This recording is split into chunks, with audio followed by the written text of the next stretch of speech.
Looking for a way to start your investment journey? We have got you covered. Open a free Demat with 5paisa and enjoy zero brokerage for 30 days. And that's not all. Invest smartly with zero brokerage on stock SIPs and ETF SIPs for all new and existing users. Don't miss out on this limited time offer.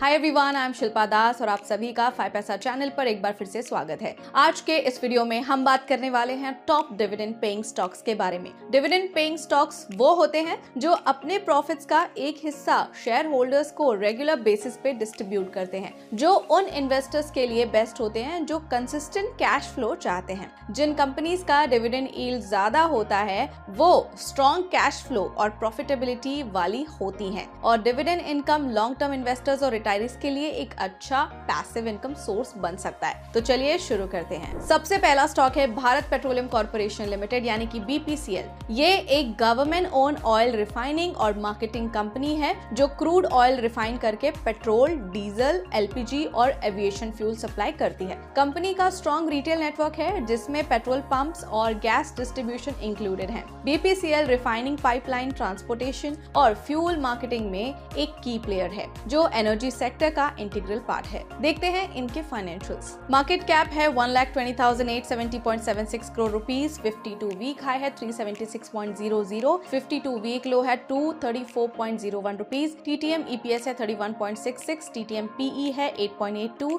ROE है 35.51%, dividend yield है 11.29%, 3 year stock returns versus Nifty 100 है 55.67% versus 37.13%। ये stock हमने क्यों चुना? BPCL ने decide किया है कि वो अगले 4 महीने तक US से सस्ते क्रूड ऑयल खरीदेंगे, जो कि कॉस्ट ऑप्टिमाइजेशन और क्रूड सोर्सेज डाइवर्सिफिकेशन को दिखाता है। BPCL सिर्फ ऑयल नहीं बल्कि LNG और दूसरे एनर्जी सोर्सेज पर भी फोकस कर रहा है, जो इंडिया के गैस ओरिएंटेड इकोनॉमी टारगेट को सपोर्ट करता है। अगला स्टॉक है Indian oil corporation limited. Bharat की सबसे बड़ी ऑयल रिफाइनिंग और फ्यूल डिस्ट्रीब्यूशन कंपनी है ये, जो कि क्रूड ऑयल रिफाइनिंग, पेट्रोकेमिकल्स और नेचुरल गैस में एंगेज्ड है। कंपनी का vast retail network petrol pumps, LPG distribution और इंडस्ट्रियल फ्यूल सप्लाई सर्विसेज को इंक्लूड करता है। साथ ही IOCL का strong pipeline infrastructure energy transportation और सप्लाई चेन को एफिशिएंट बनाता है। चलिए देखते हैं इनके financials. Market cap 1,84,847.01 crore, 52 week high है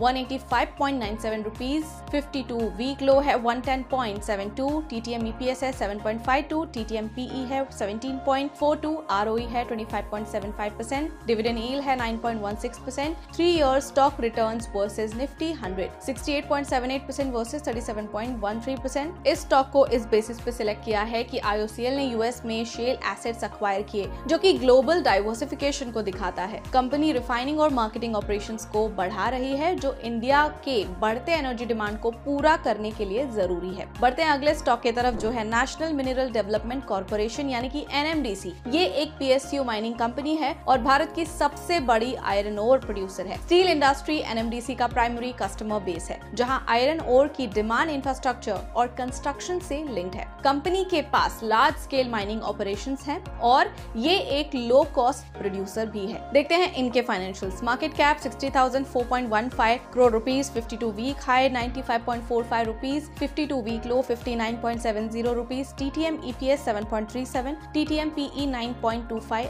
ROE 21.73%, dividend yield 10.63%, 3 year stock returns versus Nifty 100 32.73% versus 37.13%। इस स्टॉक को हमने चूज किया बिकॉज NMDC ने राइट्स के साथ रेल इंफ्रास्ट्रक्चर डेवलप करने का कॉन्ट्रैक्ट साइन किया है और ये ऑपरेशनल एफिशिएंसी बढ़ाने और कॉस्ट कम करने में मदद भी करेगा। इसके अलावा NMDC के लार्ज स्केल और एफिशिएंट माइनिंग ऑपरेशंस इसे आयरन और रिलेटिवली लो कॉस्ट पे प्रोड्यूस करने में मदद करते हैं, जिससे हेल्दी प्रॉफिट मार्जिन्स मिलते हैं। एक PSU होने के नाते NMDC को गवर्नमेंट का सपोर्ट और स्टेबिलिटी भी मिलती है। अगला स्टॉक है कोल इंडिया लिमिटेड यानी कि CIL। कोल इंडिया दुनिया की सबसे बड़ी कोल माइनिंग कंपनी है और इंडिया के पावर सेक्टर का प्राइमरी कोल सप्लायर भी है। भारत की टोटल इलेक्ट्रिसिटी जनरेशन का 70% कोल बेस्ड है, जो कोल इंडिया की इंपॉर्टेंस को हाईलाइट करता है। कंपनी गवर्नमेंट कॉन्ट्रैक्ट्स और एनर्जी सेक्टर में मोनोपोली पोजीशन मेंटेन करती है। देखते हैं इनके फाइनेंशियल्स। मार्केट कैप है 45,000 to 14.96 crore rupees, 52 week high है 543.55 रुपीज, 52 वीक लो है 349.25 rupees, TTM EPS 55.88, TTM PE 7.13,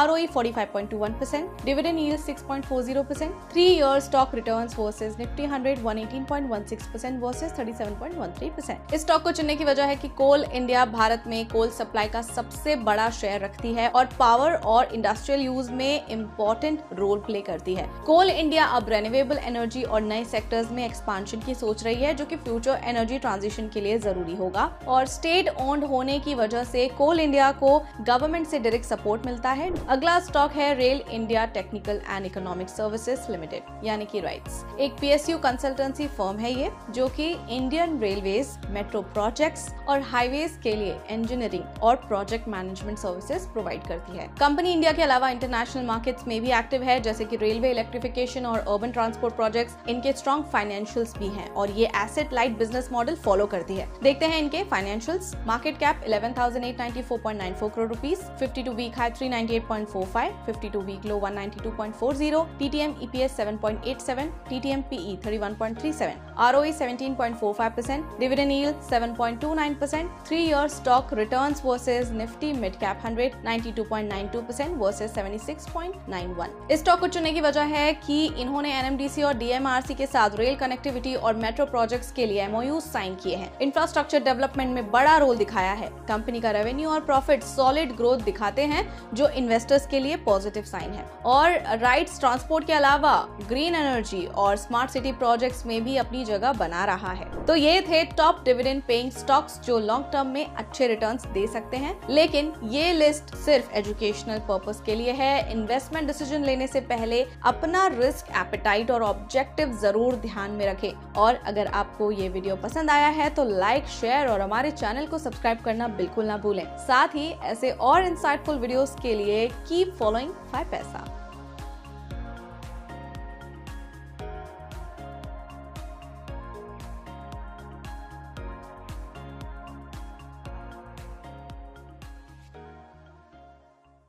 Investments in the securities market are subject to market risk. Read all related documents carefully before investing.